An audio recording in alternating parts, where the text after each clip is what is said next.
তো অনেক অপেক্ষার পর তাণ্ডব সিনেমার টিজার প্রকাশ পেয়েছে। টিজার দেখে তো দর্শকরা পুরাই অবাক। একদম নতুন আনকমন রূপে ধরা দিয়েছে শাকিব খান, যা এর আগে বাংলা সিনেমায় এমনটা দেখা যায়নি।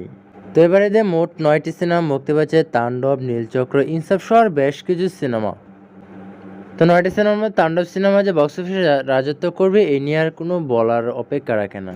তো এবার চলুন তাণ্ডব নিয়ে কিছু তথ্য জেনে আসা যাক। তাণ্ডব হচ্ছে রায়হান রাফির সিনেমা। তো এর আগে রায়হান রাফির সিনেমা কিন্তু বেশ ভালো হিট করেছে। তুফান সিনেমা কিন্তু বেশ ভালো হিট করেছে। তো এবারে তাণ্ডব সিনেমা কিন্তু এবারে ঈদে ব্যাপক হিট করবে। 9টি সিনেমার মধ্যে তাণ্ডবই থাকবে সবার উপরে। তো টিজারে কিন্তু আপনারা অনেক কিছু দেখতে পারবেন। তার মধ্যে এখানে একটা বিষয়, এখানে বানরের বেশ কিছু দৃশ্য দেখতে পারেন, বানর সেজেছে এরকম। তো এটা কিন্তু টোটালি একটা ইউনিক ক্যারেক্টার। তো এর আগে মনে হয় না এরকম কোনো ক্যারেক্টারের সিনেমা হয়েছে।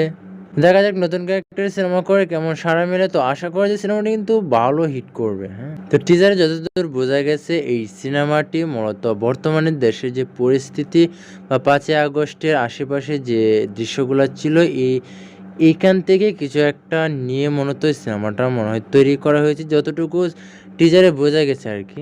ধারণা করা যায় এরকম কিছু একটা হতে পারে। তো এটা সিনেমা মুক্তির পরে দেখা যাবে যেটা কেমন হবে।